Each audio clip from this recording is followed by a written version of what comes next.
Saudara-saudara, para penggemar Suyanto.id, ketemu lagi. Mudah-mudahan kita semua dalam keadaan sehat walafiat. Kali ini kita tetap akan berbagi pengetahuan dan berada tetap di channel Suyanto.id, sebuah channel untuk belajar sepanjang hayat. Kali ini kita masih bersama dengan pakar penelitian kualitatif Ibu Dr. Juli Rahmawati. Hari ini kita akan berbicara tentang teknik pengumpulan data dengan subtema observasi dan catatan lapangan. Assalamualaikum Bu Yuli. Waalaikumsalam warahmatullahi Pak Yanto. Sehat. Wah, saya lupa nyebut Bu Yuli. Iya. Jadi langsung tua dong. Jadi aneh. Iya, Ya nggak itu biasa. biasa. Jadi biasa saja lah. Kan kita bicara kualitatif, harus naturalistik. Naturalistik.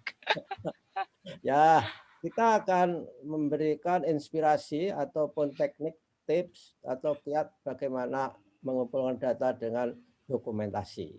Banyak Observasi. observasi, maaf, observasi. Silakan, Bu Ya, Yuli.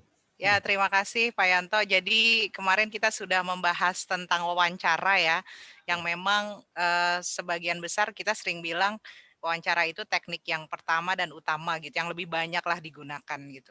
Nah, yang kedua yang tidak kalah penting itu adalah observasi dan catatan lapangan. Nanti kita bahas lagi yang lain. Nah, terkait observasi ini kemarin kita sempat menyinggung ya Pak Yanto yang Ya. partisipan observation ya, yang dia mengobservasi sekaligus sebagai partisipan. Ada juga dia memang tidak sebagai partisipan, observer saja gitu. Nah, jadi kita bagi dua dulu nih, sudut pandang dua ini, dia sebagai partisipan observer tadi atau sebagai observer saja, sebagai orang yang mengobservasi saja.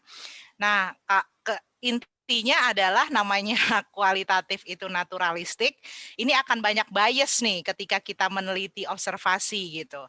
Karena kita masuk ke sebuah lingkungan kemudian ngerasa kadang kita merasa cara pandang kita dibawa ketika mengobservasi. Oh, Ya. tahu nih pasti ini guru ini akan begini-begini. Nah, itu tuh yang harus dihindari. Itu salah satu yang membuat kadang bias dalam melakukan observasi. Nah, karena natural ada lagi isu ketika kita mengobservasi adalah kita mengganggu. Jadi mengganggu kondisi jadi nggak natural. Nah, Oke. kalau di buku ditulisnya begini, pertama-tama memang biasanya orang ketika mengobservasi ngerasa ini ada yang observasi kita nih. Nah, Ya, ya. pertemuan selanjutnya gitu itu biasanya natural. Jadi di buku pun sudah di literatur sudah menyatakan memang awal-awal seperti kita mengganggu, kita padahal mau mendalami, tapi kita jadi mengganggu naturalistik tadi, Ya. tapi lama-kelamaan mereka akan natural. Makanya observasi itu emang nggak bisa sekali terus kita langsung menyimpulkan, kemudian tanpa tadi mendalami tadi gitu. Jadi yuk, sebentar. Jadi itu ya. Observasi tanpa partisipasi, datang saja.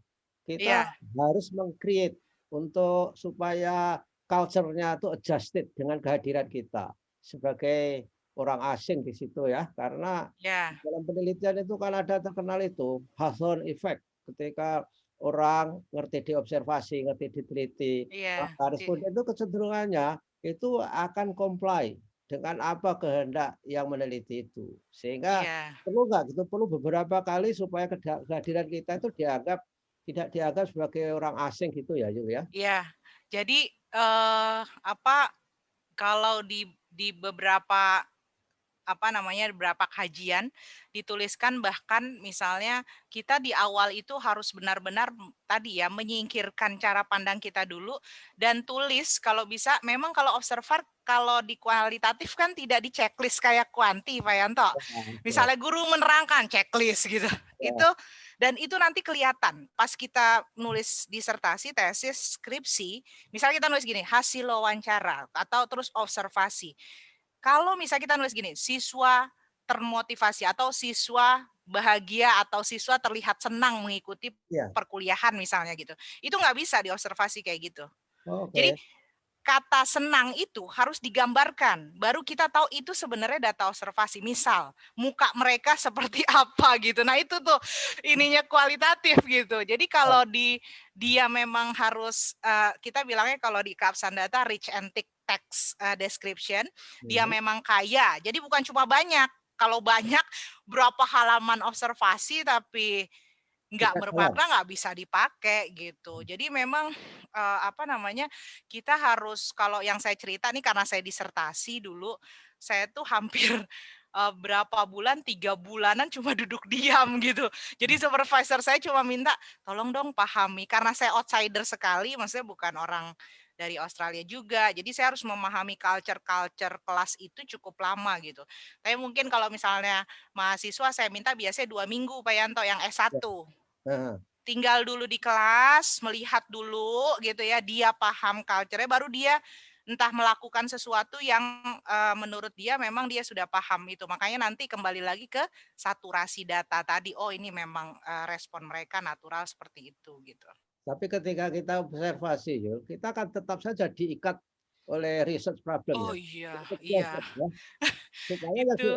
Supaya kita tidak melamun dan melenceng kemana-mana gitu. Selalu ingat ya. Benar. Jadi jangan sampai yang kemarin saya sempat, mungkin sebelumnya saya contohkan, misalnya kita mau melihat berpikir kritis gitu ya. Makanya jangan, siswa terlihat aktif gitu. Nah, aktifnya tuh sampai harus ditulis sebenarnya Pak Yanto. Misalnya guru, siswa sampai begitu. Kritisnya itu ada di mana? Misal siswa mengajukan pertanyaan itu nggak bisa stop. Dia tuh mengajukan pertanyaannya, apa pertanyaannya? Terus jangan-jangan masalahnya ada di guru yang tidak bisa melakukan pertanyaan yang menstimulasi berpikir kritis. Nah, itu yang bisa kita tangkap. Karena inilah kekuatannya observasi. Apa yang real di lapangan kemudian dideskripsikan dengan real apa yang terjadi. Nah, saya mau menggarisbawahi sulitnya jadi partisipan observer. Saya pernah mengalami, jadi saya mengikuti pembelajaran pada saat persamaan sebenarnya saya adalah observer gitu. Nah itu kalau nggak expert, makanya biasanya peneliti pemula tidak disarankan. Karena dia akan bingung gitu, ini yang ditulis saya sebagai partisipan, apa saya sebagai, karena perasaan itu selalu ada kan, subjektivitas setiap peran gitu. Saya kok rasanya nggak suka sama bagaimana dia melakukan, tapi kita kan juga harus menulis, inilah yang terjadi di kelas gitu. Jadi makanya selesai observasi sebaiknya ada catatan di sampingnya. Dan itu tidak bisa kita lakukan ketika kita selesai, misalnya setelah observasi, kita ngobrol lagi sama peneliti, sama tim observer yang lain. Kita memasukkan lagi initial perception kita. Sama nih, kayak catatan lapangan ditulis di sampingnya dulu. Supaya nanti setelah berapa lama, baru kita inikan lagi dengan yang peneliti dan yang lainnya. Ini kan cross check data ya, triangulasi dan sebagainya. Gitu Pak Yanto. Jadi sudah berlaku ya itu, seperti cross check data, triangulasi dalam hasil observasi. Iya. Karena ya itu meminimalisasi bias, kita sih bilangnya keabsahan data ya. Karena kan sebenarnya apa sih tujuannya observasi? Kenapa sih kita harus mengundang orang lain? Karena tujuannya kita dianggap ini subjektif banget, kualitatif gitu ya. Jadi daripada catatan lapangan panjang-panjang kemudian nggak dipakai, balik tadi ya fokus ke perumusan atau fokus masalahnya apa, berpikir kritis kah, apa mau melihat pemahaman konsep siswa atau apa. Kemudian yang kedua adalah tadi hati-hati ya, selain tadi detail dan sebagainya, karena buat peneliti kalau misalnya tadi ya interaksi wawancara, penggambaran muka, lingkungan kelas tidak digambarkan dengan baik, datanya nggak bisa dipakai, sayang gitu. Ya. Jadi, ketika kita observasi, itu niatan untuk triangulasi itu harus spontanitas di situ ya.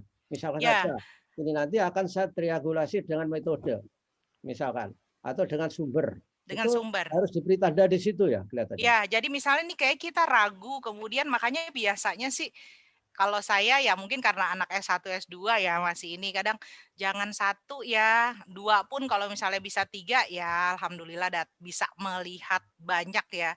Karena kan mengobservasi orang susah tuh Pak Yanto. Maksudnya kadang kan Yang ini persepsinya beda, yang satu lagi observernya beda. Maka sebagai peneliti itu nggak boleh nyuruh orang observasi tanpa guidelines. Oke. Maksudnya, udah kamu observasi ya gitu. Itu tuh 3 orang itu harus disamakan dulu persepsinya. Persepsi dalam arti ini yang saya amati dia, ini yang saya perlukan datanya gitu. Kalau di buku itu ditulisnya gini, tidak ada record observer yang akan identikal biarpun yang diobservasi sama. Sama. Ya, ya, ya. Karena kualitatif memang kayak gitu Ya. sebenarnya mau diangkat. Kalau sampai sama itu konspirasi. Iya, gini samain aja ya. Yang penting nanti pas kita di cross check sama ya gitu kan. Nah, itu selesai deh penelitiannya gitu. Loh, yang kamu maksud observer yang lain itu memang observasi mengundang orang lain minta bantuan ikut observasi Iya. untuk masalah yang sama. Ya, jadi misalnya saya mengajar, kemudian ada 3 observer lah yang ada di kelas melihat gitu. Nah, kalau kita yang nulis, kita itu melihatnya dalam sudut pandang catatan lapangan. Lebih baik begitu. Jadi kita sudut pandang catatan lapangan peneliti. Karena kita kan lagi melakukan sesuatu, biasanya pembelajaran atau apa yang tapi bisa jadi kita juga sebagai observer, artinya kalau kita yang melakukan, misalnya kita mengajar, ada observer di kelas itu misal, atau kita memang nggak mengajar, kita jadi observer di kelas itu. Ya, ya. Saya biasanya ini dulu sih, di luar kelas itu harus ngobrol sama gurunya dulu sih. Ya, Jadi ya. paling nggak punya pandangan dulu. Yang saya maksud, kamu memang mengajak teman untuk observasi untuk penelitian kamu gitu kan yang saya maksud? Ya, ya. Oke. Itu Atau ya ya. kita jadi observer ya, kita yang jadi observer. Jadi nggak boleh ya memang sendirian tuh observasi itu. Oh, enggak. Saya biasanya selalu lebih dari saya ya. Jadi saya waktu penelitian itu Pak Yanto di sekolah di Australia itu kami berdua memang ya kan karena kan muridnya di sana cuma 20 gitu ya nggak banyak juga ya. Ada sih yang agak banyak cuma masih bisa lah di-handle. Cuma saya sebagai partisipan juga. Jadi saya juga seperti duduk di kelas terus ikut pembelajaran. Oh, jadi Jadi ikut bantu guru misalkan saja. iya, ikut bantu guru. Jadi saya juga ngajar. Jadi saya sama guru itu juga mengajar. Nah, yang disebut dengan participant observation, observernya itu berpartisipasi untuk siapa? Untuk murid atau untuk guru atau untuk apa misalnya? Tergantung sudut pandang kita yang mau dipakai apa. Kebetulan penelitian saya tentang teaching practice. Oke. Ya, jadi saya ingin merasakan bagaimana dia ingin merubah kelas dengan apa yang dia lakukan, tapi emang itu persiapannya lama ya. Jadi maksudnya saya sebelum ngajar itu diskusi sama dia tuh bisa bolak-balik seminggu itu untuk nyiapin kelas hari itu. Jadi kita namanya co-teaching co-generative dialog, Pak Yanto. Jadi co-teaching ngajar berdua, generatif dialog tuh dialog dengan siswa dan jadi ya habis ngajar tuh selalu kita ada pertemuan dengan siswa, paling berapa orang dan dengan dia. Jadi generatif dialog namanya. Ya, ya, ya, Nah, ya. itu ya udah jadi saya posisinya merasa sebagai guru biarpun ya itu ya banyak tantangannya juga ya pada saat bersamaan saya juga harus melaporkan gimana sebenarnya kondisi kelas. Nah, makanya ada observer yang lain juga yang pasif, yang Oh, memang sebagai observer juga gitu. oke. Yang tidak Yang partisipan. tidak partisipan. Oh ya. Ya. Apakah observasi yang non partisipan itu sebagai prerequisite untuk bisa menjadi observasi yang berpartisipasi? Karena tadi tantangannya ya, karena tadi kan sebenarnya lebih enak kita jadi outsider Pak Yanto. Jadi Ya. melihat, mengamati. Jadi kita fokusnya hanya menggambarkan situasi dan temuan-temuan tadi gitu. Jadi kalau sudah bisa sampai observer dengan baik ya, kalau awal-awal jadi observer tuh susah nulisnya juga Pak Yanto, jangan dipikir gampang itu. Jadi saya pernah nulisnya kok cuma guru masuk ini, enggak meaningful sama sekali, itu emang butuh apa ya, kalau di buku itu ditulisnya ya butuh experience ya, jadi jangan takut, awal-awal pasti tulisannya sedikit, lama-lama nggak sadar tuh banyak detail dan baik gitu. Dan memang ya itu tadi skill observasi itu harus sensitif ya Pak Yanto. Jadi misalnya sampai ada profesor di Amerika namanya Ken Tobin, dia meneliti emosi Pak Yanto. Jadi Ya. sampai dia tuh kayak murid begini nih, tangannya ditekuk. lagi Hmm. praktikum. Terus tangannya begini, itu digambarkan untuk menggambarkan ciri khas emosi anak, engage atau enggak dalam pembelajaran. Itu Oh, hasil observasi. oh, Jadi ya bahkan itu sampai jadi satu publikasi yang sangat baik ya tentang emosi dalam pembelajaran. Dari apa? Dari observasi. wah, luar biasa ya. Itu artinya serius Yul itu penelitian. Iya, Karena beliau fokus sekali dengan emosi sampai ya kayak karena gitu. mengapa bisa serius? Karena nggak pikir kwitansi Yul. Iya, emang. Aduh, luar biasa Iya, iya. sampai itu ya Ya, observasi. itulah. Nah, kemudian apa apa plus minusnya observasi baik partisipan atau non partisipan Yul? Ya, jadi kalau saya sih semua penelitian tuh memang jarang sih Pak Yanto kalau enggak memang sangat mendalam karena kan saya 3 tahun. Hmm. Karena kan saya mengerjakan proyek pemerintah Australia 3 tahun Australian Research Grant. Jadi eh, Australian Research Council. Nah itu 3 tahun. Jadi mau tidak mau ya harus mendalam. Jadi saya pakai partisipan observer. Nah kemudian ketika yang lain penelitian kayak misalnya mungkin hibah atau apa, ya biasanya atau mahasiswa S1, S2, S3 jarang sih yang pakai gitu. Mungkin S3 ya. Kalau Ya. S1 udah observer di luar aja. Hmm. Tapi itu harus di training dulu karena nanti mahasiswa saya balik dapat data tuh, aduh nih gimana mau dipakai, kamu sayang banget udah ngundang teman-teman, misalnya temennya udah bantuin, aduh nih nggak bisa dipakai, atau isi observasi sama dengan wawancara. Oh, ya, ya, ya. Kemarin saya juga baru, ini sedang di-review artikel saya Pak Yanto, terus reviewernya ngomong gini, ini kurang menunjukkan observasi. Jadi akhirnya saya cari data maksudnya mana nih data yang observasinya bagus gitu, yang observernya tulis. Oke. Karena apa yang ditulis nih, ini wawancara. Satu lagi, kok nggak ada bedanya gitu. Ya, ya, ya. Nah Wah, itu yang, berarti berarti yuk di mana-mana hasil penelitian, observasi atau instrumentasi kuantitatif, kualitatif itu ya tergantung moral peneliti. Yul. Kalau ditanya misalkan mana ini data-data yang meaningful terhadap observasi, kan bisa terjadi iya, fabrikasi juga, kan iya, bisa make story kita. Ya. iya, benar. Iya, dan makanya kalau kita sering bilang integrity ya, ada Ya, ethics ya, ethics tuh, ethics. Nanti kita bahas mungkin Pak Yanto satu ya, percakapan tentang ethics in education research, itu ya. ada integritas. Termasuk siapa yang jadi author 1, author 2, author 3 itu integritas. Oke. Terus memasukkan orang sebagai author itu integritas. Ya, Hmm. jadi itu sekarang kalau jurnal level tinggi yang agak bagus gitu, dia akan minta Wah, author 1 kontribusinya apa, 2 apa, 3 apa. Itu ya kita bisa aja bohong ya, cuma kan ini masalah integritas ya. ya. Anda membantu apa dalam penelitian ini sehingga yang lain masuk ke, kalau saya co-publication dengan yang pihak luar, selalu ditanya misalnya, ini teman kamu co-author kontribusinya apa, selalu real tuh apa yang dia tanya. Jadi nggak boleh numpang-numpang nama kayak gitu. Kalau nebeng masih bimbing nggak apa-apa Yul. Kadang-kadang Iya, tapi oh, kan ada kontribusi itu sih ngebimbing. ada penumpang liar Yul. Tapi Banyaklah itu ya, isu-isu ya, itu.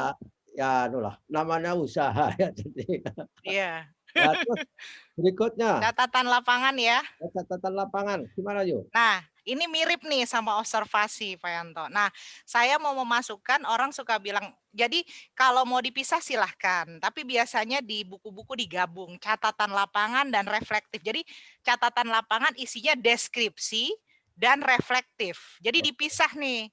Misalnya Pak Yanto menggambarkan situasi kelas ya gitu misalnya, atau saya hari ini mengajar, catatan lapangan peneliti misalnya, saya hari ini melakukan observasi di kelas begini begini begini, atau saya mengamati atau saya melihat catatan anak atau apa gitu. Nah itu ada catatan di bawahnya lagi, paragraf selanjutnya sebaiknya namanya reflektif. Jadi Oh, suka ditandai gitu sama, di kalau kita misalnya catatan ada paragraf tentang deskripsinya, paragraf selanjutnya itu tentang refleksinya. refleksi ya. Refleksi. Jadi, saya kok rasanya nggak percaya ya sama, perilaku anak ini gitu. Jadi, Oh, refleksi ini penting gitu. Makanya itu kekuatannya si catatan lapangan. Nah itu jangan diganggu-ganggu. Maksudnya gini, habis nyatet lupa refleksi terus ketemu Pak Yanto yang kemarin saya bilang, jadi emosi jiwa. Itu refleksinya udah jadi nggak sesuai initial perception kita gitu. Jadi itu sangat meaningful. Itu sangat meaningful. Jadi makanya kualitatif kan bukan nggak bisa diulang. Gimana respon orang kan kadang nggak bisa diulang. Jadi kalau misalnya kita gini, nanti aja nyatetnya, terus kita udah sibuk keluar kelas misalnya, udah itu. Wah, ya. Itu jadi makanya kualitatif ya itu ya karena detail. Jadi setiap misalnya kita kan nggak mungkin datang ke kalau misalnya kita bisa aja sih meletakkan recording misalnya gitu ya, percakapan siswa. Tapi kan kita nanti dulu ya sebentar saya catat dulu, kan nggak mungkin tuh ya, itu nggak mungkin. Jadi seringkali jangan keluar dulu, pastikan Anda mencatat dulu at least poin-poin pentingnya, baru Anda keluar dari lokasi penelitian. Buku itu udah benar-benar pegangan sekali. Ya, dan sebelum bikin catatan lapangan harus diingatkan, harus ke restroom dulu yuk. Iya, benar. Nanti ketika harus merefleksi, harus ke restroom. Sampai restroom balik lupa yuk. Benar, karena ingatan kita terbatas, malah kadang yang melengkapi kekurangan wawancara dan observasi, yang melengkapi dan mempertajam analisis itu adalah catatan lapangan. Ya. Jadi catatan lapangan itu merupakan enrichment dari observasi ya.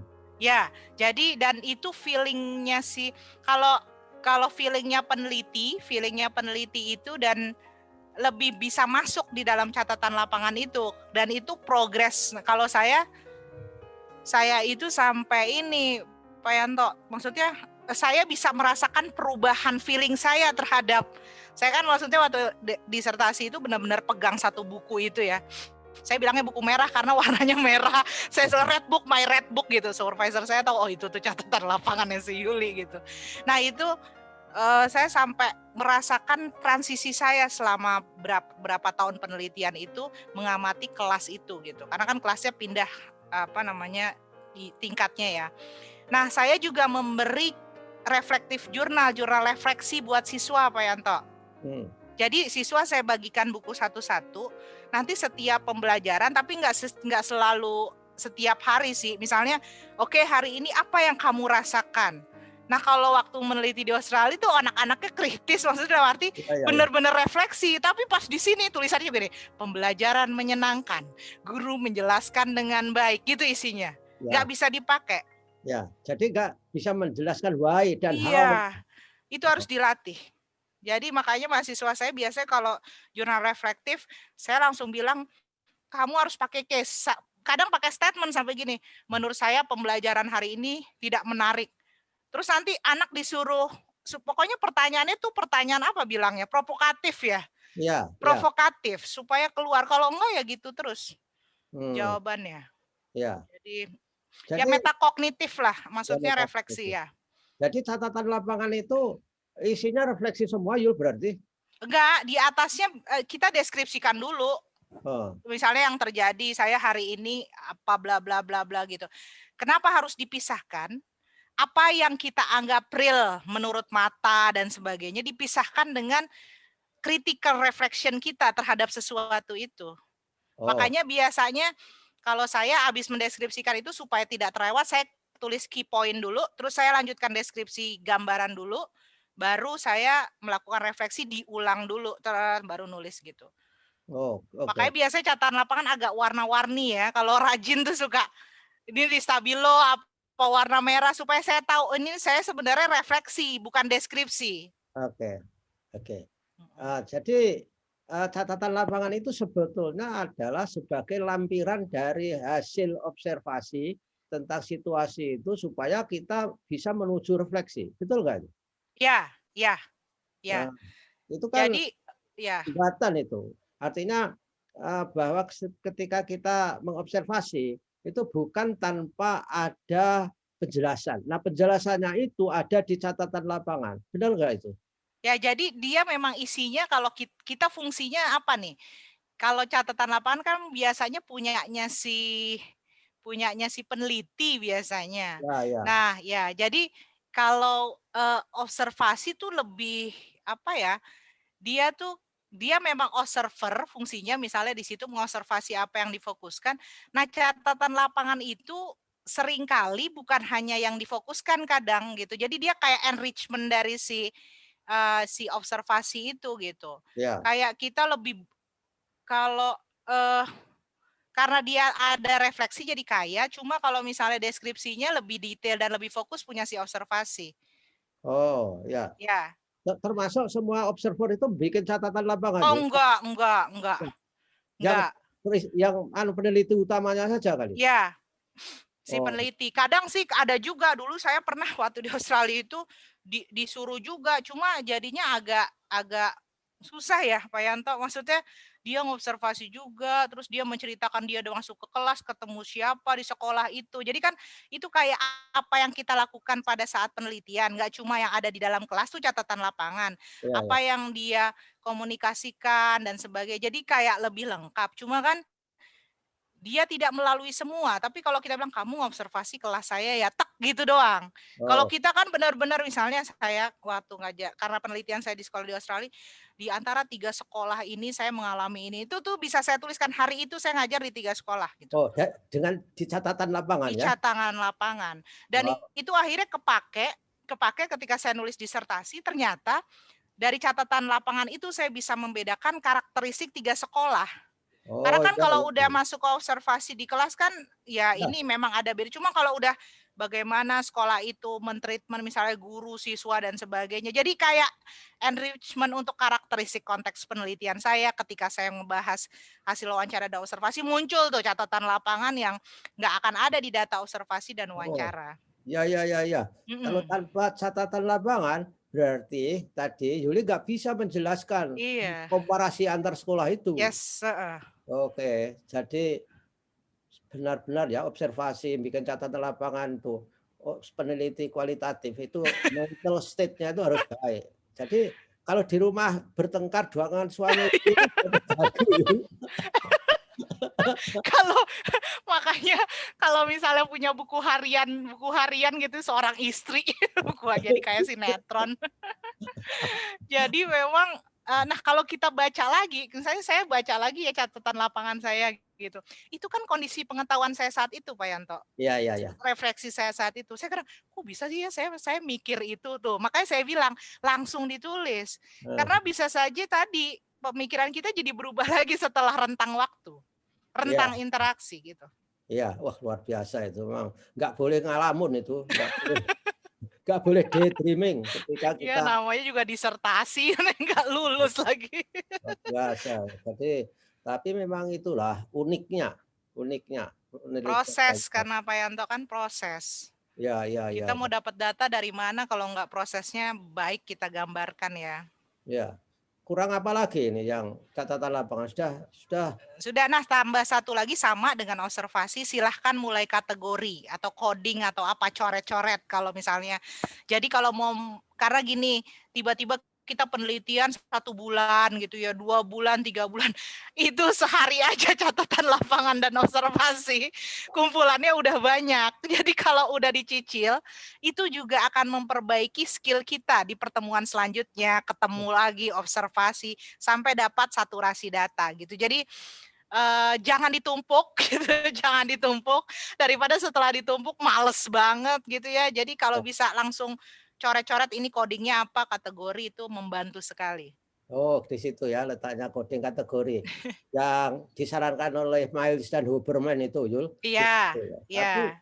Tapi anak-anak kadang-kadang hanya janji doang, Yul. Ini Saya pernah punya bimbingan luar biasa dia ya, S2. Jadi tuh saya sampai ngelihat coretan-coretan catatan lapangan dia dan observasi itu stabilo merah, hijau, biru, dia punya tanda sendiri. Jadi pas dibawa ke saya sampai, nih ya Bu, saya berhari-hari Bu nganalisis coret-coret ini aja gitu. Salut lah gitu. Jadi mau ditanya apa dia tahu tuh letak-letak ininya gitu. Dia misalnya pas di ujian sidang pun dia sampai bilang ini, di pertemuan ketiga itu kayak gitu, bisa begitu tuh. ya, ya. Iya. Hebat. Ya sudahlah. Saya kira untuk apa? pengumpulan data dengan subtema observasi dan catatan lapangan sudah cukup Juli ini. Belum selesai ya sebenarnya. Masih Tapi udah.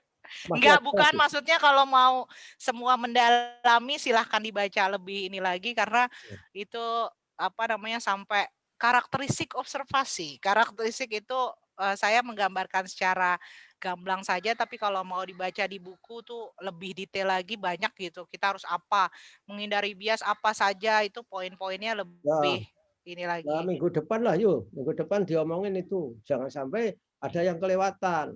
Kalau kita kelewatan, kita utang. Utang ilmu namanya. Nah, Iya.